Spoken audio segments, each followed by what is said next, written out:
सर्व ओबीसी संघटनाने आजच्या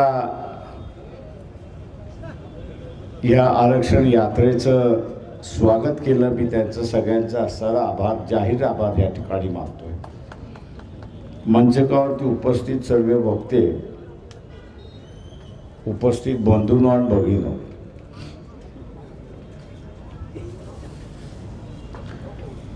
मी असं म्हणेन 2024 हे दोन गोष्टींसाठी महत्त्व ठरणार आहेत असं मी त्या ठिकाणी मानतो। एक म्हणजे मागच्या लोकसभेमध्ये मोदी 400 म्हणत होते, मी असं म्हणेन राहुल गांधी कच्चा खिलाडी आहे। वंचित बहुजन आघाडी त्यांना मदत करायला तयार होती, त्यांनी मदत घेतली नाही आणि म्हणून किमान देशभरामध्ये 40 जागा त्यांच्या कमी आल्या। म्हणून मी त्याला कच्चा खिलाडी म्हणतो, कच्चा लिंबू म्हणतो की त्याची जर वंचित बहुजन आघाडी बरोबर समझोता केला असता तर आज नरेंद्र मोदी पंतप्रधान नसते, त्यांच्या जागी राहुल गांधी बसला असता।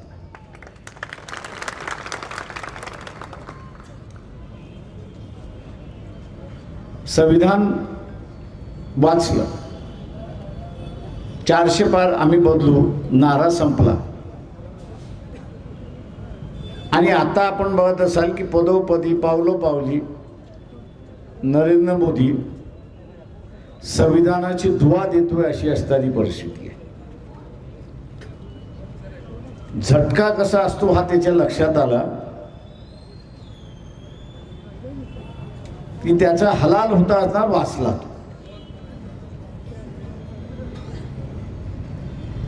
आता एक नवीन मुद्दा तिथे असताना काढण्यात आलेला आहे, संविधानातलाच एक भाग आहे, तो आरक्षणाचा भाग आहे।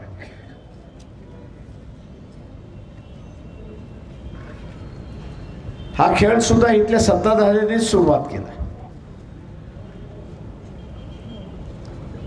राजकीय सत्ताधाऱ्यांनी सुरुवात केला आणि या राजकीय सत्ताधाऱ्यांबरोबर इथले असणारे श्रीमंत मराठी सुद्धा जे आहेत तेही त्याच्यामध्ये सहभागी झाले। महाराष्ट्राची गेली अनेक वर्ष सत्ता ही जी आहे ही 171 कुटुंबाच्या हातामध्ये आहे। तुम्ही 171 कुटुंब विसरून जा, माझं म्हणणं आहे। हा जिल्हा कुठचा आहे? बीड जिल्हा आहे। बीड जिल्ह्यामध्ये आत्ताचे असणारे आमदार नामदार आणि 15-20 वर्षापूर्वीचे आमदार नामदार कोण होते आहेत बघा।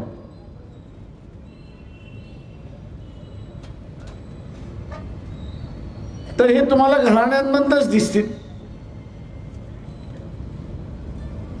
सामान्य माणसांमधून तुम्हाला दिसणारच नाही। आणि अशा प्रत्येक जिल्ह्यांमध्ये काही कुटुंबाने ही सत्ता आपल्या ताब्यामध्ये ठेवलेली आहे आणि त्यांना असं वाटतंय की आरक्षणाच्या माध्यमातून आपल्याला आता असणारं नवं चॅलेंज उभं राहायला लागलं। एक नवं चॅलेंज उभं राहायला लागले, ते आपण असणारं मोडलं पाहिजे आणि ते मोडायचं असेल एकतर ते आरक्षण, इंग्रजी शब्द जो डायल्यूट आपण म्हणतो, पातळ, ते डायल्यूट करून टाका,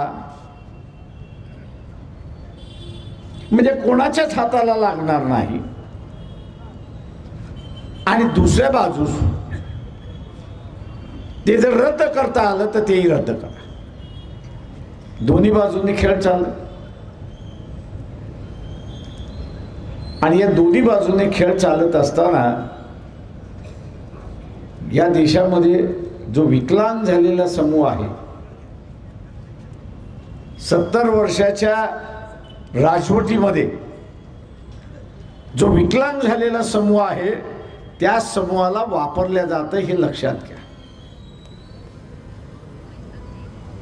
जाणीवपूर्वक इथे असणारं वंचित बहुजन आघाडीवरती आरोप केला जातोय की आम्ही आमची परिस्थिती बदलली, आमची भूमिका बदलली. आम्ही आमची भूमिका बदललेली नाही ही लक्षात घ्या. आम्ही आमची भूमिका बदलली नाही. लोकसभेच्या अगोदर आहे, लोकसभेच्या नंतर आहे. आमची जी भूमिका आहे की ओबीसीचं आरक्षण हे ओबीसीलाच असलं पाहिजे, त्याच्यामध्ये अजून कोणाचा अंतर्भाव होता कामा नये. जरांगे पाटील जी मागणी करतायत ही आम्हाला अमान्य आहे.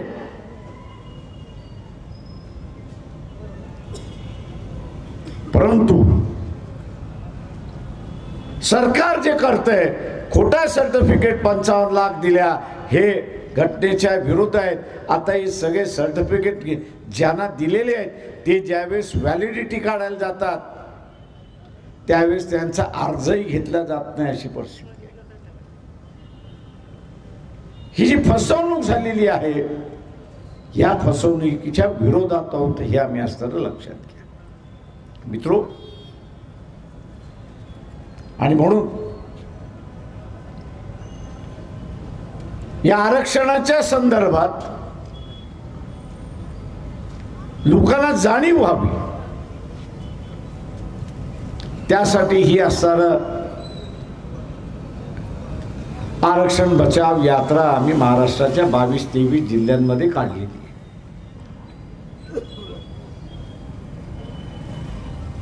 22-23 जिल्ह्यांमध्ये काढलेली आहे. इथल्या असणाऱ्या गरीब मराठ्यांना आम्ही असणारं सांगतो, जरांगे पाटील यांना भेटून मी सांगितलं होतं तुमचे विरोधक ओबीसी नाही हे लक्षात घ्या.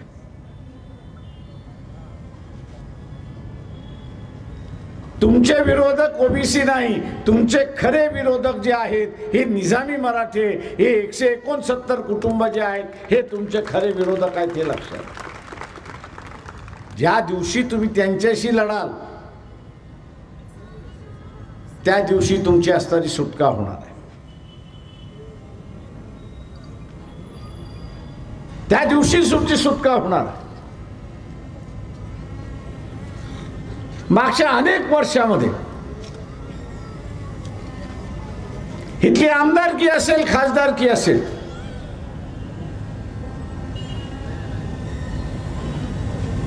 हे जे 169 कुटुंबाने इथले राजकीय पक्ष कैद केलेत, काँग्रेसही कैद केलेला आहे, एनसीपी सुद्धा कैद केलेला आहे, उद्धव ठाकरे सुद्धा त्यांनी कैद केलेला आहे.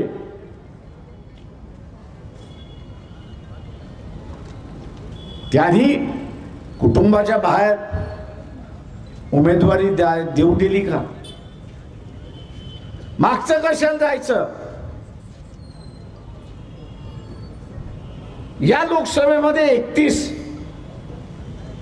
जे कुणबी मराठा उमेदवार उभे आलेले आहेत, निवडून आलेले आहेत,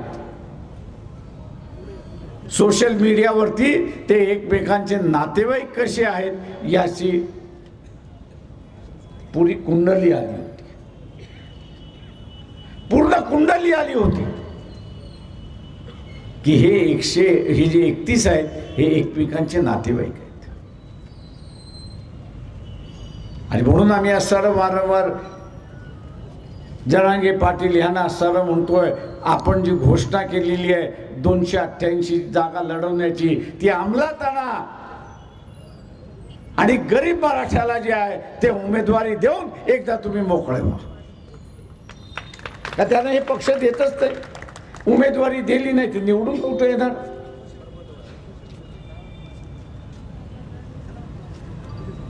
आम्ही इथे जे आहे ते इथला असणारा ओबीसी, एसटी, व्हीजेएनटी जे आहेत आणि आदिवासी जो आहे त्याची काळजी आम्ही असणारी या ठिकाणी करतो. त्याची काळजी जी आहे ती आम्ही असताना ह्या ठिकाणी करतो. मित्रो, एक नवीन फंड आता सुरुवात झाला. ओबीसीचं आरक्षण धोक्यात आणायचं आहे तर ते विधानसभेच्या अगोदर येणार नाही. ते विधानसभेच्या निवडणुकीच्या नंतर येणार आहे. ते विधानसभेच्या निवडणुकीच्या नंतर येणार आहे, कारण का विधानसभा हे वापरलं जाणार आहे हे आपण लक्षात घ्या. विधानसभा ही वापरल्या जाणार आहे. शरद पवार काय म्हणाले? 225 समाजाचे आमदार आणायचे. त्यांनी महाविकास आघाडी म्हटली असती तर आपण समजू शकलो असतो की पक्षाचे समाजाचे आणायचे म्हणजे रस्ता मोकळा झाला.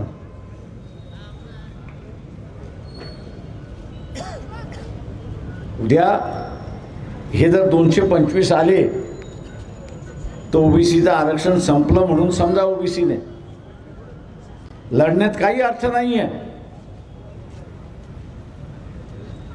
त्याचं कारण सांगतो आपण. ओबीसीची मागणी काय आहे की जात न्याय जनगणना झाली पाहिजे. ही मागणी आहे की नाही? याच मागणीचा वापर केला जाईल. याच मागणीचा वापर केला जाईल.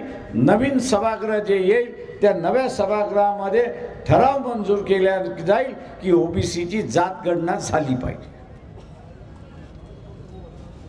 आणि त्यासाठी एवढं बजेट त्या ठिकाणी ठेवण्यात आलेलं आहे. त्यासाठी एवढं बजेट त्या ठिकाणी ठेवण्यात आलेलं आहे. आणि त्याच्याच बरोबर दुसरा ठराव होईल आणि तो म्हणजे जात गणनेची आकडेवारी जोपर्यंत येत नाही, जात गणनेची आकडेवारी जोपर्यंत येत नाही तोपर्यंत ओबीसीच्या आरक्षणाला तोपर्यंत ओबीसीच्या आरक्षण स्थगित करण्यात आलेलं आहे. मला अनेक ओबीसीचे महाभाग म्हणतात, साहेब कोर्ट मोकळा आहे. मी त्याला म्हटलं, सामाजिक लढ्यासाठी कोर्ट हे उपयोगी नाही.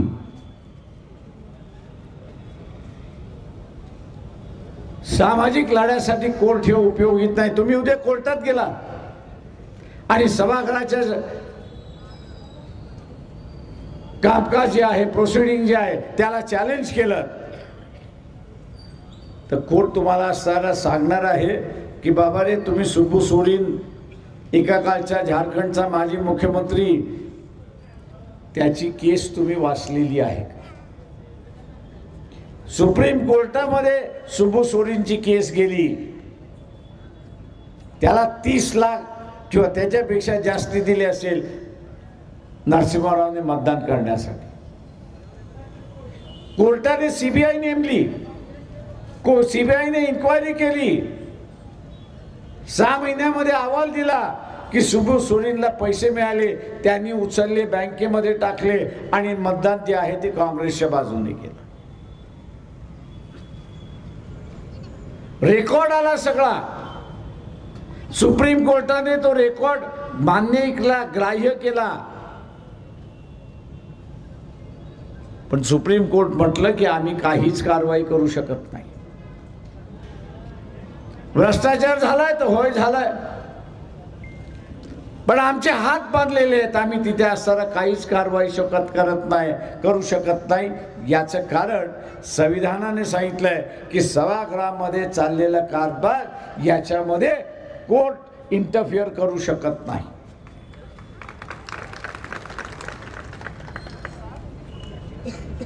न्यायालय जे आहे ते सभागृहाच्या कामकाजामध्ये हस्तक्षेप करू शकत नाही. आणि म्हणून आमचे हात बांधलेले आहेत. आम्हाला दिसत असलं, माहीत असलं, समजत असलं तरी आम्ही काही करू शकत नाही. तीच परिस्थिती इथं होईल. तीच परिस्थिती इथं होईल की उद्या गेला तर कोर्ट म्हणेल की बस सुप्रीम कोर्टाने दिलेला आहे निर्णय, अगोदरच दिलेला आहे, आम्ही लक्षात देतो. जनगणना होईल तेव्हा होईल. 5 वर्षात झाली तर चांगली, 5 वर्षात झाली नाही तर पुन्हा लटकत राहील. अगोदरच असताना नगरपालिका महानगरपालिकेच्या ओबीसीच्या आरक्षणाला सुप्रीम कोर्टाच्या एका निर्णयाने स्थगिती मिळालेली आहे. नोकरी आणि शिक्षण याला स्थगिती सभागृहामार्फत मिळून जाईल. मग काय करणार? तेव्हा ओबीसीने आता असताना जागृत झालं पाहिजे, एकत्र आलं पाहिजे. मला ओबीसी सांगून साहेब आम्ही एकत्र ते आम्ही तर लाखाच्या सभा घेतो. म्हटलं तुम्ही घेता ओबीसीच्या सभा घेता की स्वतःच्या समाजाच्या सभा घेता?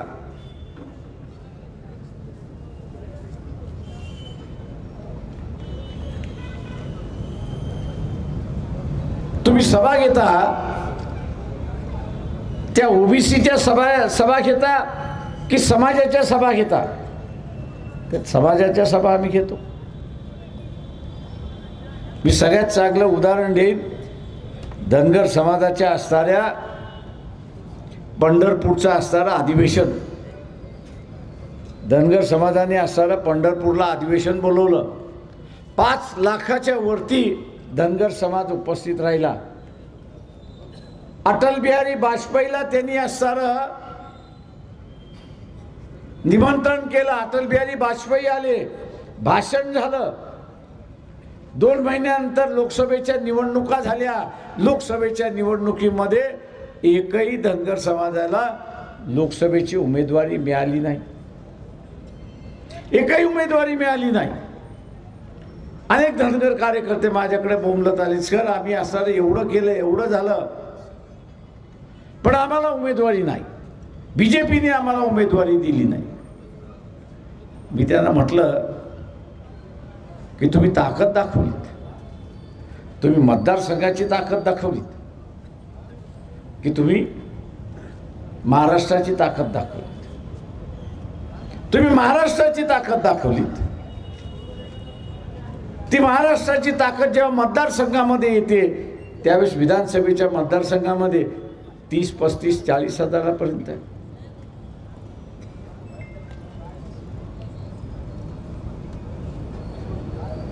तीस 35, 40 हजारापर्यंत आहे.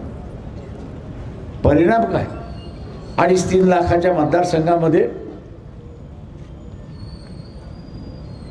तुम्ही विचार केला.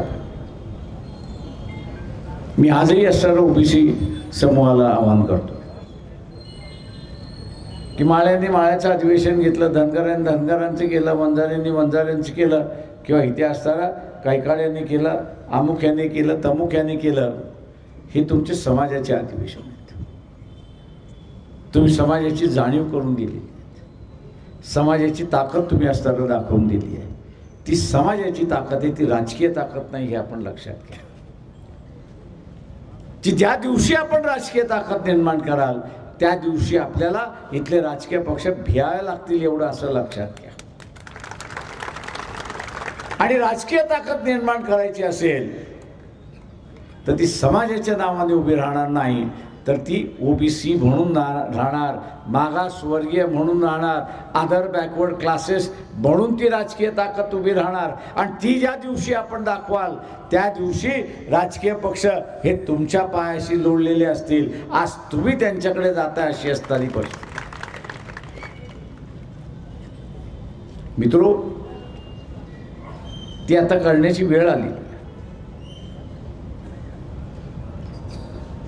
ती आता वेळ आलेली आहे. ओबीसीना स्वतःचं आरक्षण शाबूत ठेवायचं असेल तर ओबीसी म्हणून एकत्र यावं लागेल. उमेदवार ओबीसी मधला कोणी असेल,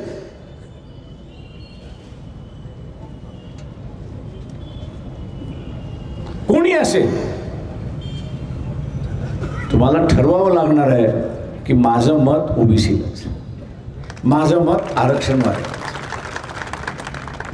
महाराष्ट्रवादी एससी असेल, एसटी असेल त्याला असणारं माझं मत आहे, ओबीसी असेल त्याला माझं मत आहे. उद्याच्या विधानसभेमध्ये उद्याच्या विधानसभेमध्ये किमान 100 आमदार जे आहेत ते ओबीसीचे आले पाहिजेत, हे लक्षात घ्या.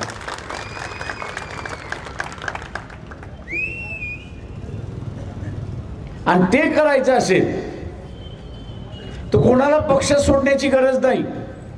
जो काँग्रेसवाला आहे त्यांनी काँग्रेसमध्ये राहावं, तो बीजेपी आहे तो बीजेपीमध्ये राहावं, जो उद्धव ठाकरेच्या सेनेमध्ये आहे त्यांनी उद्धव ठाकरेच्या सेनेमध्ये राहावं. त्याला पक्ष सोडण्याची गरज नाही. फक्त त्यांनी त्याच्याबरोबर एक जबाबदारी घेतली. भारतीय जनता पक्षामध्ये असेल तर भारतीय जनता पक्षाबरोबर तो असला पाहिजे. त्यांनी एक जबाबदारी घेतली पाहिजे, ती म्हणजे मी माझ्या पक्षामध्ये भांडण करणार म्हणजे करणारच. आणि कशासाठी भांडण करणार? तर मला तिकीट मिळावं म्हणून नाही. व्यक्तिगत भांडणाचं मी सांगत नाहीये, पण उद्याच्या समझोत्यामध्ये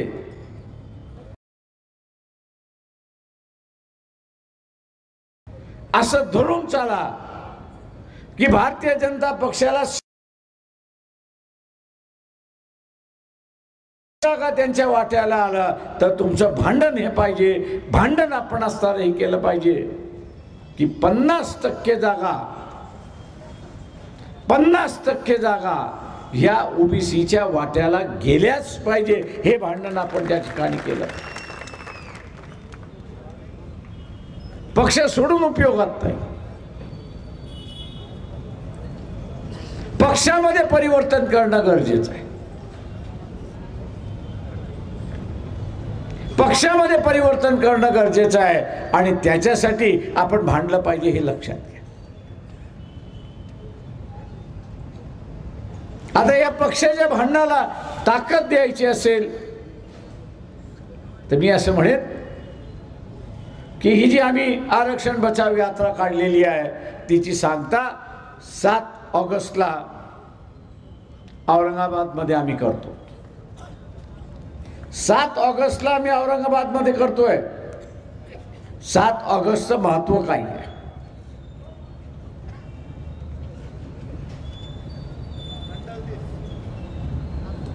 7 ऑगस्टला विश्वनाथ प्रताप सिंगाने मंडल लागू झालं, GR काढला, तो दिवस आहे. मंडल लागू झाला, GR निघाला, तो 7 ऑगस्टला निघाला. आपल्याला राजकीय लढाई जर जिंकायची असेल आणि करायची असेल तर यापुढे 7 ऑगस्ट हा मंडल दिवस म्हणून त्या ठिकाणी साजरा झाला पाहिजे. 7 ऑगस्ट हा मंडल दिवस म्हणून त्या ठिकाणी साजरा झाला पाहिजे. आणि त्याची सुरुवात ही औरंगाबाद पासून आपण केली पाहिजे. जे वेगवेगळ्या राजकीय पक्षामध्ये आहेत ओबीसी, माझं त्यांना असं आव्हान आहे, तुमचा राजकीय चेहरा, ओबीसीचा राजकीय चेहरा दाखवणं महत्वाचं आहे. तो दाखवणार कसा? एकतर तुम्ही आमदार निवडून आणले पाहिजे, त्यातून दाखवता येतो नाही तर 7 तारखेला मंडल दिन साजरा करताना आपण त्या ठिकाणी दाखवता येईल.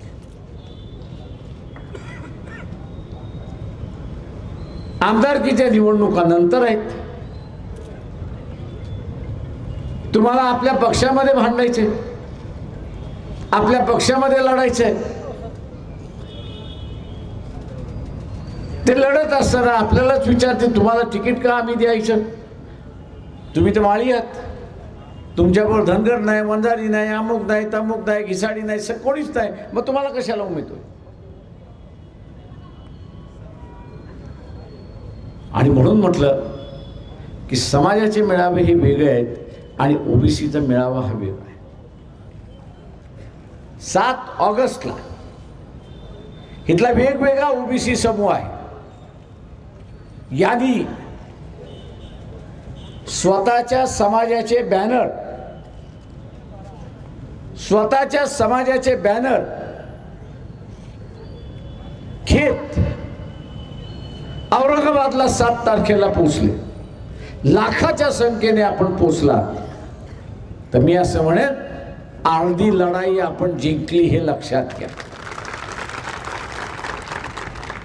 अर्धी लढाई आपण जिंकली आणि गावामधलं जे दहशत आहे तेही आपण सर संपवायला सुरुवात केलेली आहे.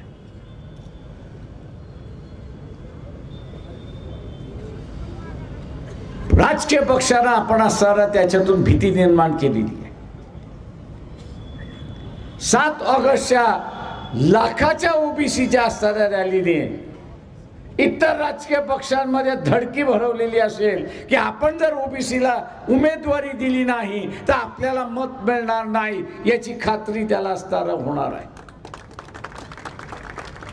कारण आताच चर्चा सुरुवात झाली आहे की मराठा ओबीसीला मतदान देणार नाही आणि ओबीसी मराठ्याला मतदान देणार नाही. काँग्रेस आणि एनसीपी हे मराठ्यांचे पक्ष आहेत, हा स्टॅम्प लागलाय अशी असणारी परिस्थिती आहे. काँग्रेस आणि एनसीपी मराठ्यांचा पक्ष आहे, श्रीमंत मराठ्यांचा पक्ष आहे, हा स्टॅम्प लागलेला आहे. आणि दुसऱ्या बाजूला उद्धव ठाकरे आणि देवेंद्र फडणवीस हे कायस्थ ब्राह्मणांचे आहेत, हेही आपल्याला त्या ठिकाणी माहिती आहे. आणि म्हणून भूमिका घेण्याच्या ऐवजी उद्धव ठाकरेंनी ओबीसीना सल्ला दिला की तुम्ही नरेंद्र मोदींकडे जा, जागा वाढवून घ्या. जागा वाढवून घेतल्या की आपल्याला मराठ्यांना सुद्धा आरक्षण त्या ठिकाणी देता येईल.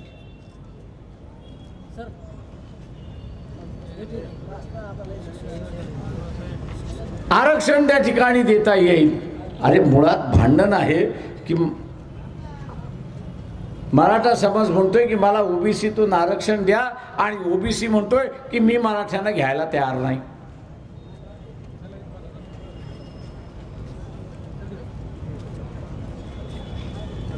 म्हणजे आग लागली आहे उत्तरेला आणि उद्धव ठाकरेचा बम चाललाय दक्षिणेला.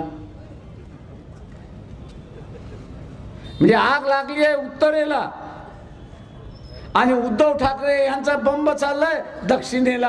ती आग कशी विझणार? ती आग विझणार कशी?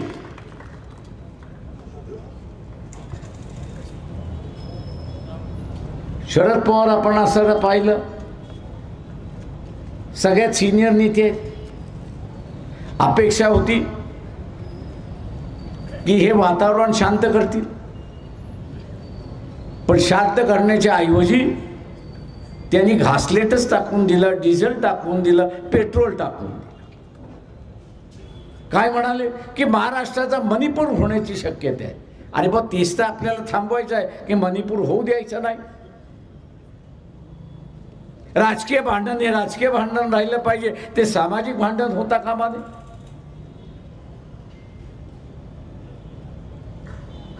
राजकारणामधलं पोळ्या भाजण्याचं कामकाज त्या ठिकाणी चाललेलं आहे. आणि म्हणून माझं आव्हान आपल्या सर्व ओबीसीला आहे की हा लढा आपल्याला मिळून या ठिकाणी लढावा लागेल. हा मिळून लढावा लागेल आणि या राजकीय पक्षांना जे उलटे आहेत त्यांना सुलटा आपल्याला करावं लागेल. डोक्यावरती जे आहेत ते डोक्यावर न राहता ते पायावरती उभे राहतील, ही बघण्याची आपली जबाबदारी आहे.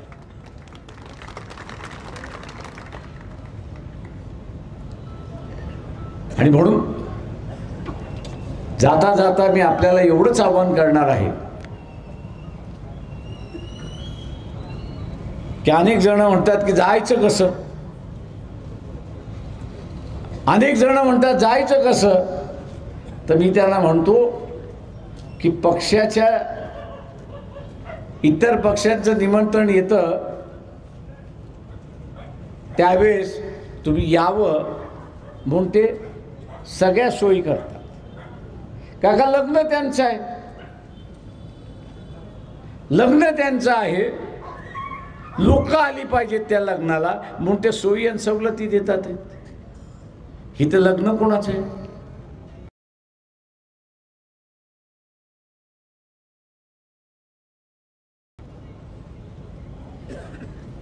इथं लग्न कोणाचं आहे?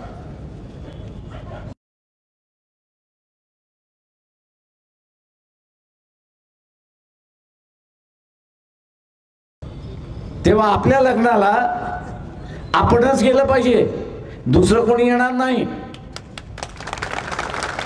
आणि दुसरं तुम्हाला जाण्यासाठी सोयी सुद्धा देणार नाही, एवढं लक्षात घ्या. का त्याचं लग्न नाहीये, त्याचं लग्न असतं तर त्यांनी सोय केली असती. आता हे आपलंच लग्न असल्यामुळे आपल्याला आपलीच सोय करावी लागेल, ही आपल्याला आपलीच सोय करावी लागेल. आणि ते आपल्याला आपलीच सोय करावी लागेल, कारण का येणारी जी पिढी आहे, तुम्ही आम्ही सगळेजण कॉलेजमध्ये तर जाणार नाही हो की जाणार आहात? जे जे कॉलेजमध्ये जाणार आहेत त्यांनी हातवरती करा.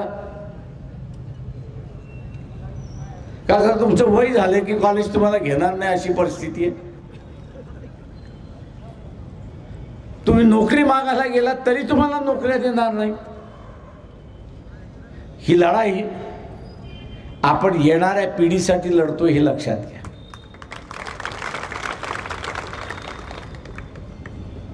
आपल्यासाठी अगोदरची पिढी लढली, त्यांनी मिळवलं.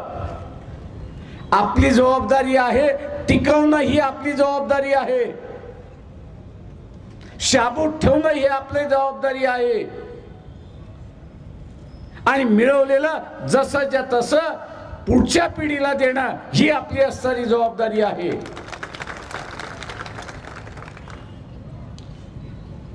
आणि म्हणून येणाऱ्या पिढीला शाबूत ठेवणं, येणारी पिढी मान सन्मानाने आज आपण जगलो त्याच पद्धतीने ती जगली पाहिजे. यासाठी आपण सर्वांनी 7 ऑगस्टला औरंगाबादला पोहोचून आपली राजकीय ताकद दाखवून द्या. आणि आम्ही यापुढे मंडळ 7 ऑगस्ट मंडळ दिवस साजरा करू, हा ऐलान करू, उपस्थित राहून ऐलान करू. एवढं बोलतो आणि आपली सगळ्यांची रजा घेतो.